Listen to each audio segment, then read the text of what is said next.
Bom, eu sou a Márcia Dessen, trabalhei no mercado financeiro há muitos anos, hoje eu sou planejadora financeira certificada, sou diretora da Planejar, que é a Associação de Planejadores Financeiros do Brasil, e sou colunista da Folha de São Paulo. Alguém me lê de segunda-feira na Folha? Não. Eu tenho uma coluna de finanças pessoais toda segunda-feira na Folha de São Paulo, no site da UOL, de graça. Eu posto no LinkedIn também e no Facebook, ou seja, não precisa pagar a assinatura da Folha para me ler de segunda-feira, se vocês quiserem me acompanhar. O assunto aqui hoje é renda fixa, né? Vocês podem usar o aplicativo para fazer perguntas. Planejamento de tempo, 30 minutos de apresentação, vocês encaminham perguntas e eu vou receber perguntas e 10 minutos para respostas antes de eu liberar vocês para o próximo painel que vocês optaram por presenciar, tá bom? Deixa eu... Então, o assunto é renda fixa. E ao invés de dizer que eu sou a Márcia Dessen, eu vou me apresentar de novo e dizer, eu sou a renda fixa. Pelo nome, qual é a primeira coisa que vem à sua cabeça? Renda fixa, Hugo. Renda garantida. Renda garantida. Que ela é efetiva. Ela é efetiva. Isso. Vai trazer uma linearidade de renda para você. Linearidade de renda, ou seja, 1% ao mês, 1% ao mês. O que é renda fixa para você? Que ela não tem variação. Não tem variação, é fixa ao nome. Não está falando que é fixo? O que é fixo para você? Recorrente. Recorrente. Para você? É um investimento que você sempre ganha. Um investimento que ganha sempre. Olha que legal, hein? O que é renda fixa para você? Tá tudo que é prefixado. Que está prefixado. O que é renda fixa para você? Que tem uma linearidade do não ganho. Tem uma linearidade de renda ao longo de um tempo X. Para você, William? Consistência. Consistente. Para você, renda fixa? Para mim, prefixado, a mesma prefixado. Coisa que... O que é renda fixa para você? Não tenho muito a acrescentar. Não tenho muito a acrescentar. Não tem, é isso aí. Gente, renda fixa parece ser tudo de bom, né? Pois é. Só que, pelo que vocês disseram, parece ser seguro. O risco é baixo. Ou os mais otimistas diriam que não tem risco. Aplicar renda fixa não tem risco. Ou que a taxa é fixa. Olha o nome, fixa, taxa fixa. Eu sei quanto eu vou ganhar. Não perco dinheiro. Saiu aqui, né? A gente perder, não, nem pensar. Não tem risco. Ou o risco é baixo. Enfim, o nome induz a essa percepção. Mas eu lamento informar que o nome é muito ruim, né? Renda fixa, o nome é ruim, ele induz a erro de entendimento. Essa interpretação que a maioria de vocês, as pessoas com quem eu provoquei, apresentaram, em razão do nome, que de fato não ajuda em nada a entender do que se trata. Aliás, alguém aqui investe em renda fixa? Alguém aqui já investe dinheiro em algum lugar? Várias pessoas. Em renda fixa? Em ações também? Ações não, ações também. Legal, temos já alguns investidores. E quem ainda não é investidor, está aqui querendo aprender para ser um investidor, né? Ou para investir melhor o seu dinheiro com um pouco mais de consciência do que está fazendo. Porque se você não souber do que se trata, você não fará escolhas coerentes, né? E corretas. Então, deixa eu dizer para vocês que renda fixa é uma operação de crédito. Quando você compra um título de renda fixa, você está fazendo um empréstimo. Sabe igual emprestar dinheiro para o cunhado? Ou para o irmão?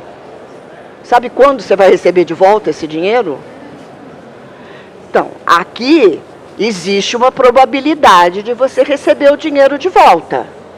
Mas é um crédito, gente. Renda fixa é uma operação de dívida. Você, investidor, tem caixa excedente, está disposto a emprestar para alguém a troco de receber juros, pré ou pós-fixado. Você negocia com o tomador do dinheiro quanto você vai ganhar, e se é uma taxa pré-fixada, por exemplo, 6,5% em um ano, ou pós-fixada, por exemplo, como é a poupança, 70% da taxa Selic. Você sabe em valor absoluto quanto você vai ganhar? Não, porque eu não sei qual vai ser a taxa Selic. Mas seja ela qual for, eu vou ganhar 70% dela. Ela está pré-fixada de alguma forma também, embora ela seja variável. Tem data de vencimento. É uma operação de empréstimo que tem data para começar e data para terminar.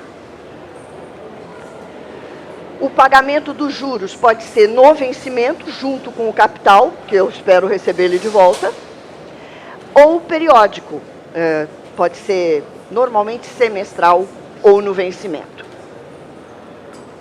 Então, o título CDB, LCI, LCA, CRI, CRA, debênture, a gente vai ver aqui a sopinha de letras, é um título que representa uma dívida de alguém a seu favor. Você, investidor, é o credor e o devedor é a empresa, o governo, o banco que tomou o seu dinheiro emprestado. Até aqui tudo bem? Beleza. O que é pré-fixado, gente, não é a taxa. Esse é o erro, é um erro fundamental que a maioria dos investidores cometem. O que é pré-fixado é o valor de resgate na data do vencimento. Então, você não comprou 1% ao mês, haja o que houver. Você aplicou 100 para resgatar 110 daqui a um ano. O que é pré-fixado? 110. A qualquer momento? Não. Na data do vencimento.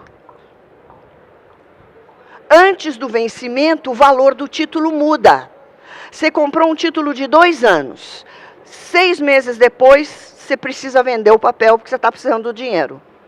Por quanto você vai vender? O mercado dirá qual é o valor. Não é pré-fixado. Se você esperar o vencimento, você vai receber exatamente o que você combinou com o tomador do dinheiro. Antes do vencimento, sujeito à negociação, sujeito a preço de mercado. Você pode ganhar mais do que você previa ou ganhar menos do que você previa. Então, se isso é renda fixa, eu faço outra pergunta. Tem risco aplicar em renda fixa?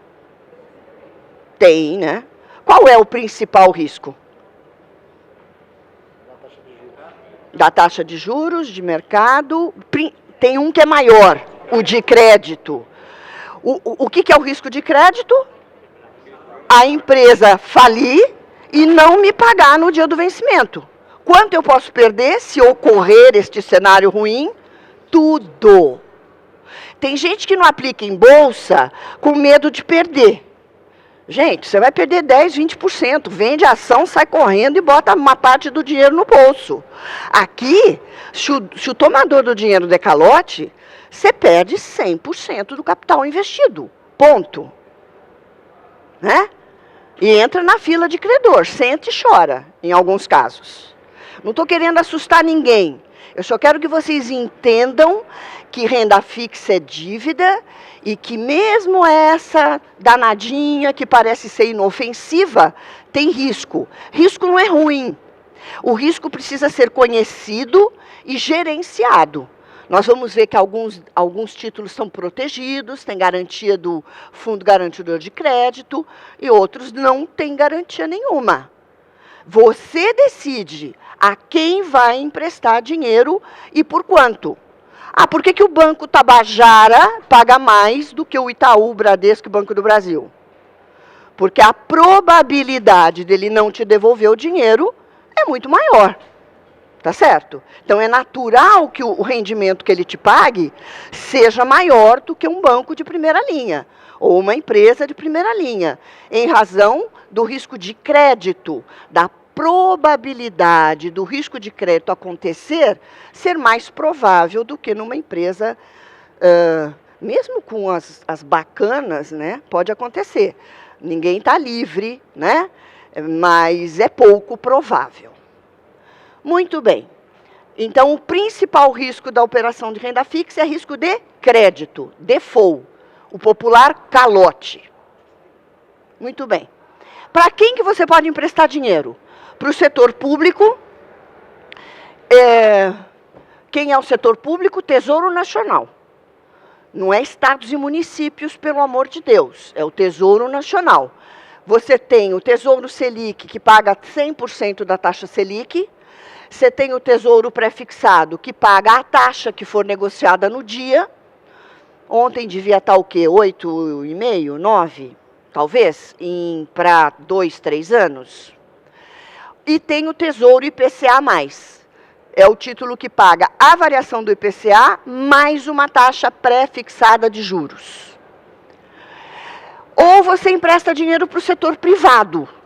Setor privado que tem empresas financeiras, bancos. Aí você põe dinheiro na poupança, compra CDB, compra LCI, LCA, ou empresas não financeiras. Vale, Petrobras, Gerdau, Ambev, para falar as bonitas, né? Para falar as que a gente conhece e emprestaria dinheiro, porque acha que a probabilidade do risco de crédito é baixa. O nome da operação muda para debenture, CRI, CRA, tudo crédito, tudo nota promissória, tá? Só mudam as letrinhas, o conceito é absolutamente o mesmo.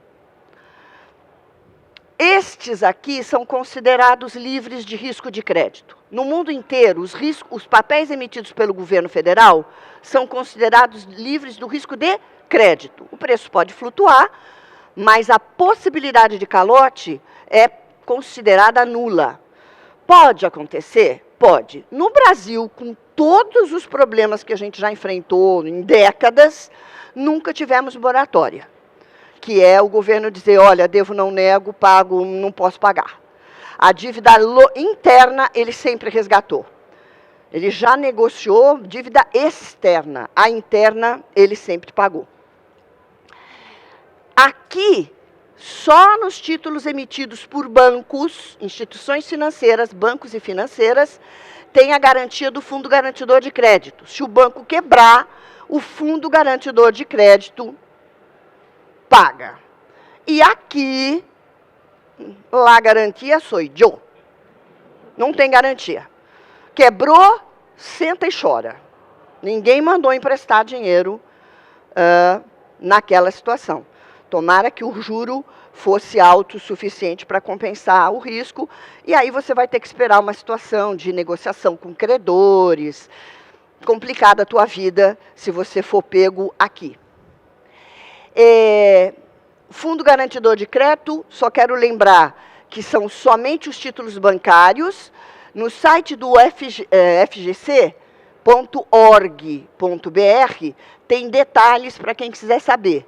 Mas só lembrando que tem um limite, 250 mil, valor de resgate, hein, gente? Aplique menos para que o resgate não exceda 250 mil.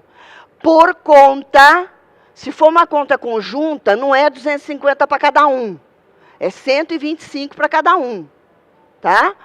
Por CPF ou CNPJ, por instituição financeira. Então, você emprestou dinheiro para 2 bancos, os 2 quebraram. Ao mesmo tempo, você escolheu mal, hein? Você tem garantia dos 2, limitado a 250 por CPF, por banco. Tem um teto, 1 milhão a cada 4 anos. Se você escolher mal, mas aí tem que ser rico, né?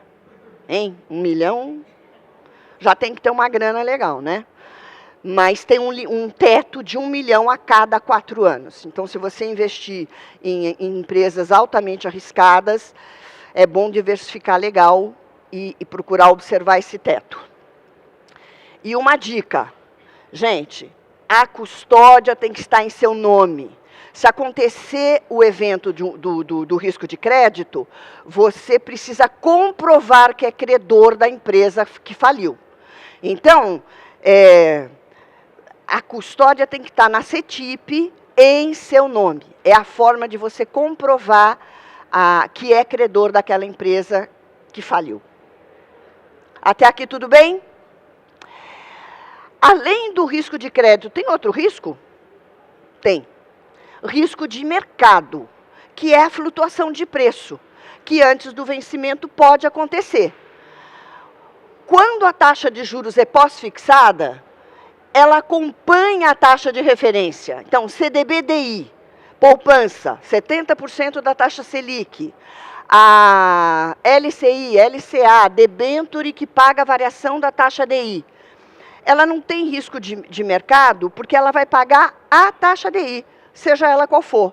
Agora, 6,5. Se a taxa subir para 7, ela passa a pagar 7. Se a taxa cair para 6, ela recua para 6. Mas a rentabilidade sempre será positiva. Em maior ou menor velocidade, mas sempre para frente. A possibilidade de você resgatar menos do que você aplicou não existe. No pós-fixado. Na pré-fixada, o valor de resgate é pré-determinado, como no caso do Tesouro Pré-fixado, ou letra do Tesouro Nacional. E nos papéis que pagam o índice de inflação, IPCA, mais uma taxa pré, como é o caso de Tesouro IPCA, nesse componente, tem muitas debêntures também que pagam IPCA mais juros, aqui não corre risco de mercado, porque, como eu disse, anda sempre para frente. É igual um carro, você está em terceira, você avança para quarta ou reduz para 2, mas você está sempre andando para frente. Não tem variação negativa de valor. Aqui é complicado. Exatamente onde parece ser mais seguro, aonde você tem o componente pré, é que você tem o risco de, antes do vencimento, o papel se desvalorizar. E se você vender antes do vencimento num cenário ruim, você pode sim resgatar menos do que investiu. Nesse caso do pré, está exposto a risco de mercado. Essa apresentação vai estar disponível depois no aplicativo, tá? Quem quiser fotografar, pode fotografar, mas eu já autorizei a publicar a apresentação. A relação entre taxa de juros e preço é inversamente proporcional, dá um nó na nossa cabeça. Quando a taxa de juros sobe, o preço cai. E quando a taxa de juros cai, o preço sobe. Lembrando que no vencimento, você recebe exatamente o que você contratou. Nem mais, nem menos. Mas antes do vencimento pode acontecer essa flutuação de valor. Como que você pode investir? Sozinho. Se você quiser emprestar dinheiro para o governo, você vai lá no Tesouro Direto e compra títulos públicos. Gente, bom e barato. Tudo de bom, Tesouro Direto. Tudo de bom. Ou você pode comprar títulos privados, negociando com os bancos, com as plataformas digitais, com as corretoras. Mas aí você negocia, você escolhe o emissor do papel, você precisa ver se o papel tem liquidez antes do vencimento ou não. É mais difícil fazer essa parte. Ou você pode investir coletivamente através de fundos de investimento. Procura um fundo que tenha uma política, um objetivo, uma política de investimento semelhante à que você quer e adere ao fundo que o gestor cuida do dinheiro para você. Investir custa, você paga para investir. Então, gente, muito cuidado com os custos, tá? Rafa, esses 10, eu ainda tenho 10, é isso? Estou bem no tempo, tá bom. Poupança à parte, poupança é a única coisa que é de graça, gente. É a única coisa que não tem custo, não tem spread, não tem taxa aqui, ali, acolá. O resto, salvo uma guerra de preços que a gente está vivendo atualmente, né? Fundo DI com taxa zero, bom para nós. Os grandes, eu até escrevi um artigo, chamei de briga de gente grande. Um banco abriu um fundo DI cobrando 0,10 de taxa. O outro botou 0,09. Aí o primeiro botou 0,08. Aí esse aqui botou 0. Agora, gente, não se iluda. Ele vai te dar licença de investir num fundo com taxa zero e vai te vender outras coisas aonde ele vai ganhar alguma coisa. Ninguém trabalha de graça por muito tempo. Ele pode fazer isso como estratégia de chamar você, colocar você dentro de casa, mas depois é lógico, é natural que ele cobre alguma coisa, tá? Então, gente, cuidado com os custos, porque quando a gente fala que um plano de previdência, por exemplo, cobra 1% ao mês, desculpe, a taxa é sempre anualizada, 1% ao ano, não é sobre o rendimento que a taxa incide, é sobre o capital investido. Então, 1% ao ano em 10 anos, 10% do seu patrimônio ficou para a empresa. Tesouro Direto custa 0,25. Essa é a tua referência de preço. Se você pode comprar títulos públicos a 0,25, por que você compraria um fundo de investimento pagando meio? Talvez você encontre uma boa razão para fazer isso.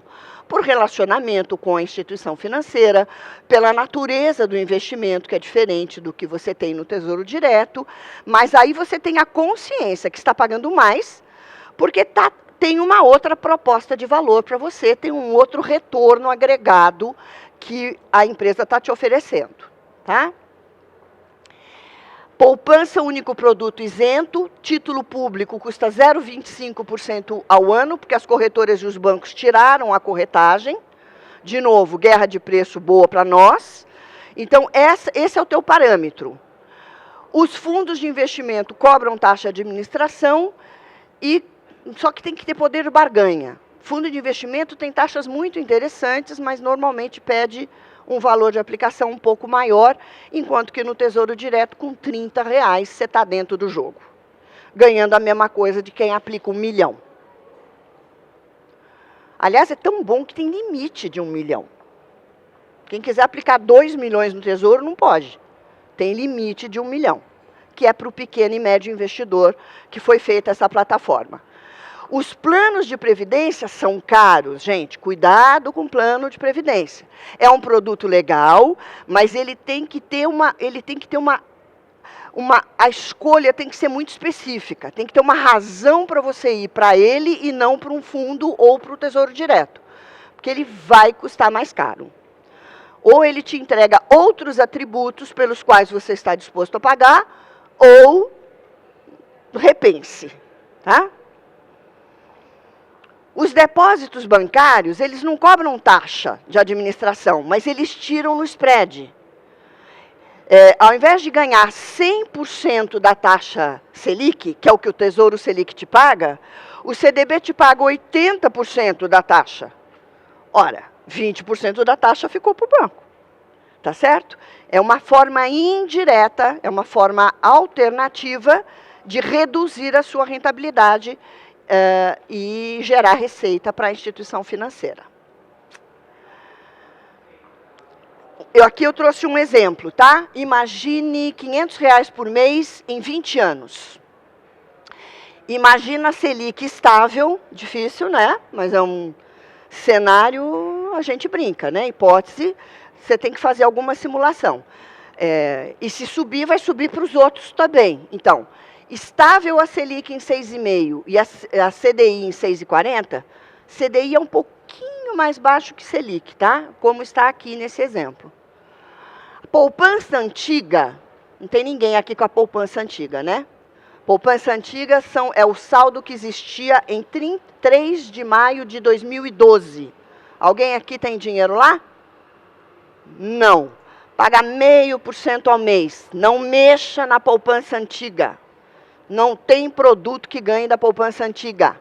Se teu pai, teu tio, teu irmão tiver dinheiro na poupança antiga, fala para ele ficar quieto lá. Porque no atual cenário de juros, 6,5, menos custo, menos imposto de renda, vai perder. Ó, dá uma olhada. 0,5% ao mês, em 20 anos, eu tenho 231 mil líquido. Na poupança nova, que paga 70% da taxa Selic, 192 mil. No Tesouro Selic, pagando 0,25 de taxa de custódia para B3, 216 mil. Menos do que a poupança antiga, mais do que a poupança nova. Se eu comprar um fundo ou previdência com taxa de administração de 2, estão caindo as taxas, tá? Mas ainda se encontra fundos e planos de previdência que cobram 2, 3, 4% de taxa de administração. Numa hipótese de 2, 181 mil. E o que eu pus aqui? CDB a 80% do CDI, 192 mil. Então, gente, é tudo renda fixa. Mas vocês viram a diferença que faz? Juro igual, o custo muda, o imposto de renda é o mesmo, 15% sobre o rendimento, faz muita diferença o dinheiro que vem para o seu bolso. O ponto de equilíbrio entre a poupança nova, que é o que está disponível para nós hoje, e fundos, é uma taxa de administração de 1,40. Então, se você tiver acesso a um fundo ou um plano de previdência que cobre menos de 1,40, você vai, fica no fundo que você vai ganhar um pouco mais. Acima de 1,40, você está deixando dinheiro na mesa. Você podia estar ganhando mais na poupança, que é tão simples, né? Mas hoje está legal, a indústria está muito competitiva, as taxas estão reduzindo, está num momento ótimo para investir. Imposto, além de custos, você paga imposto, tá? Quanto maior o prazo, menor a alíquota. Tirou o dinheiro em até 6 meses, paga 22,5% de imposto de renda, diferente da taxa de administração, que incide sobre o capital investido, o imposto de renda incide só sobre a renda. A receita é dura, mas também não é louca, né? Por enquanto. Não sei como é que vai ficar esse negócio. Cuidado com...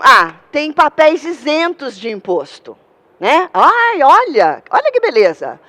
A poupança, a LCI, a LCA, o CRI, o CRA e as debêntures incentivadas que financiam projetos de infraestrutura são isentas do imposto de renda. Aí você mergulha de cabeça e vai comprar. A que preço?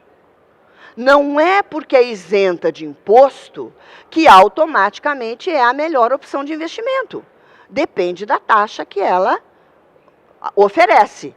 O fato de ser isenta não transforma a aplicação automaticamente na melhor, tá?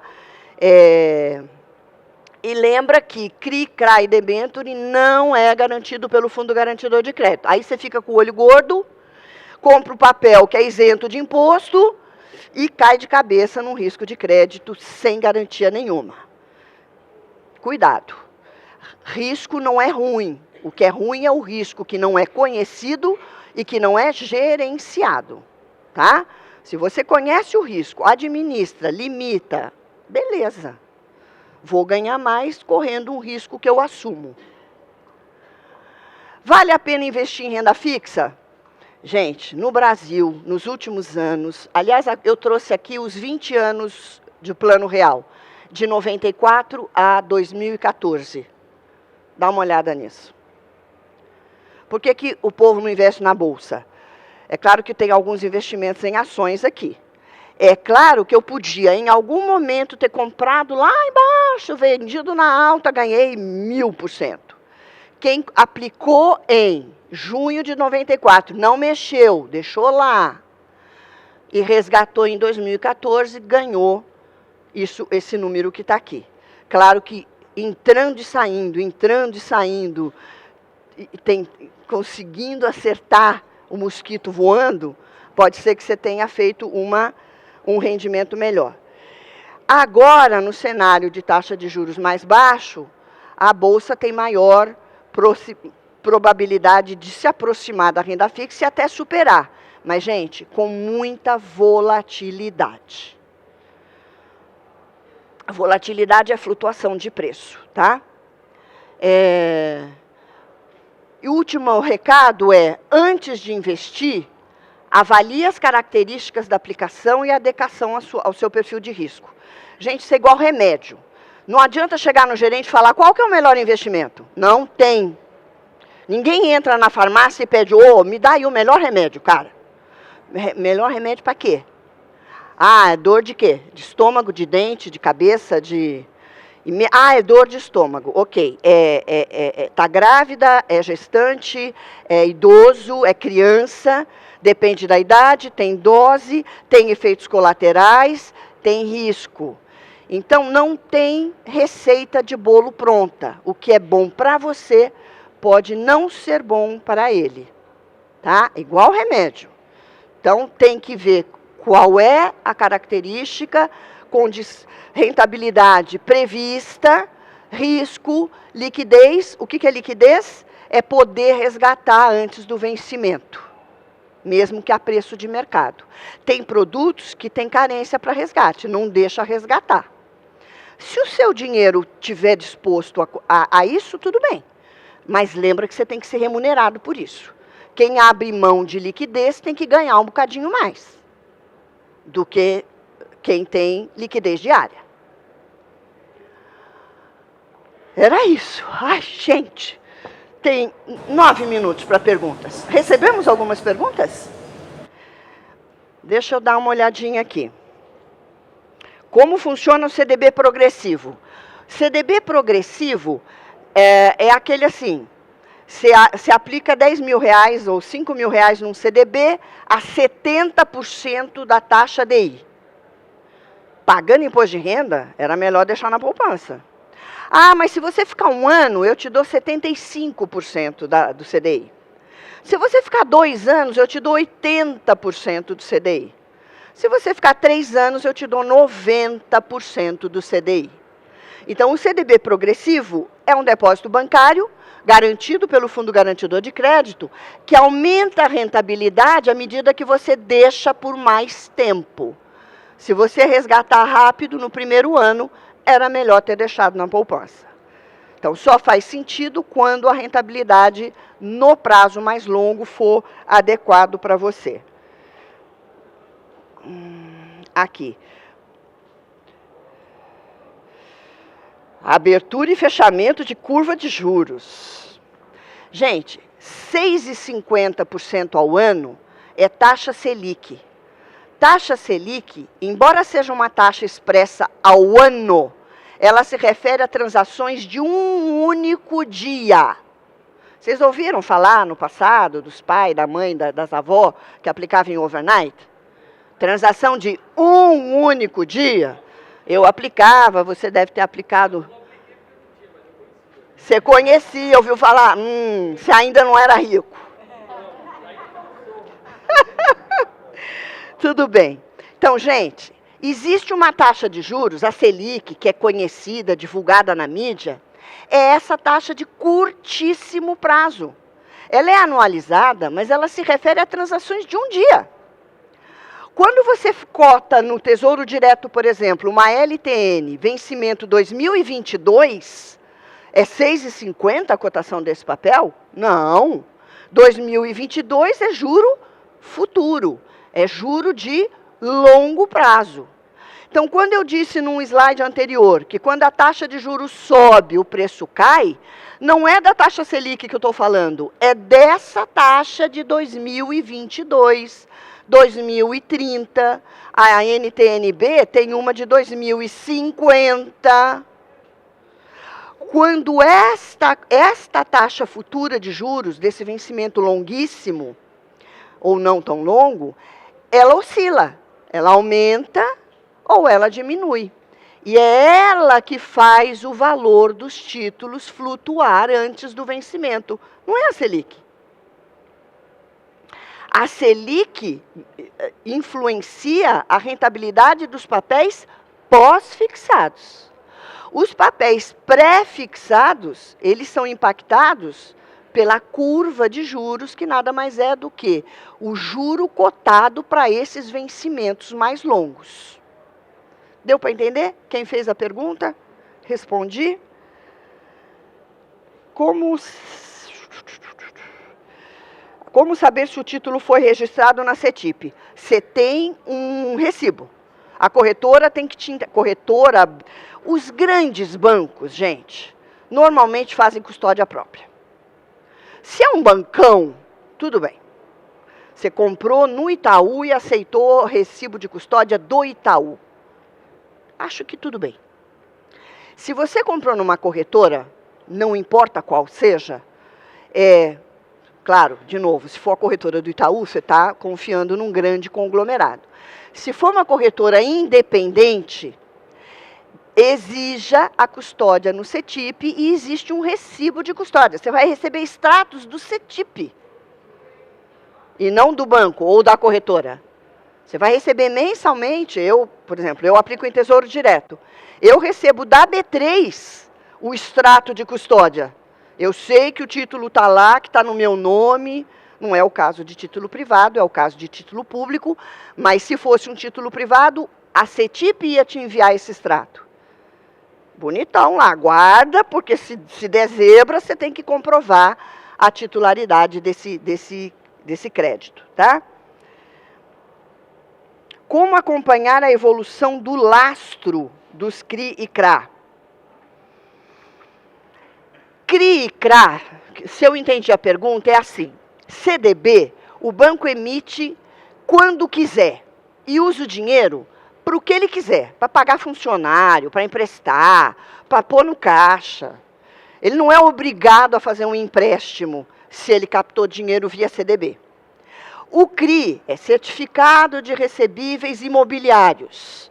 Para emitir um CRI, o banco tem que ter feito um empréstimo imobiliário. E o CRI só é emitido se essa operação de crédito imobiliário existir. É o que gera lastro para emitir o CRI. CRA é Certificado de Recebível do Agronegócio. Igual, tem que ter havido uma operação de empréstimo de agronegócio para gerar... Por isso que não tem CRI e CRA para todo mundo. Por isso que não tem LCI e LCA para todo mundo. Se você chega num banco e pede, fala, eu quero aplicar em LCI, ele vai dizer, não tem. Por quê? Porque ele não tem lastro. Ou ele tem e está oferecendo para o cliente bacana, entendeu? Segmento alta renda, segmento private, normalmente tem lastro. Faz parte da vida, gente. Um dia a gente chega lá, né? Porque é um papel que tem mais demanda do que oferta. Então, o banco, quando tem, ele usa estrategicamente para oferecer para os clientes mais poderosos. Acho que eu respondi. Tem mais uma. Não, era isso. Qual é a dificuldade de requerer a indenização do Fundo Garantidor de Crédito? Nenhuma, desde que você comprove que é credor. Banco Tabajara quebrou. Está aqui, ó. Ó o meu extrato aqui de custódia, meu CDB no Banco Tabajara. Está aqui, custodiado na CETIP, no meu nome. Você vai receber. Até 250 mil. Você tinha 500, vai receber 250. E os outros 250, você entra na fila dos credores e espera alguém comprar o banco falido para tentar recuperar o dinheiro do banco, da empresa que comprou a instituição que quebrou.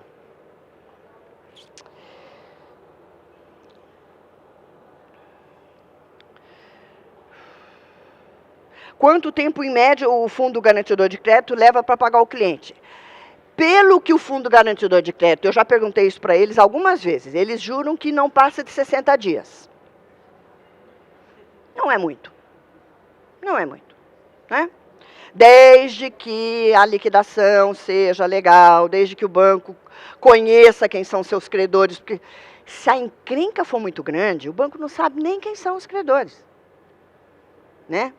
Mas, se for só, sei lá, faliu, está em intervenção. 60 dias, se tudo der certo, você está com a grana na mão.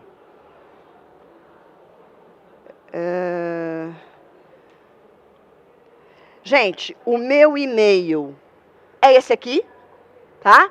Se alguém lembrar de alguma dúvida adicional, quiser me mandar um e-mail e perguntar, desde que não seja uma consulta assim muito extensa, perguntas assim objetivas, eu prometo responder. Tomara que tenha sido útil para vocês. Quero agradecer em nome da Ambima que vocês estejam aqui. E agora vocês têm um café na área de relacionamento e depois vocês podem voltar para a última plenária imperdível, né, com o Serbaz e a Monja Coin. Tá bom? Obrigada, gente.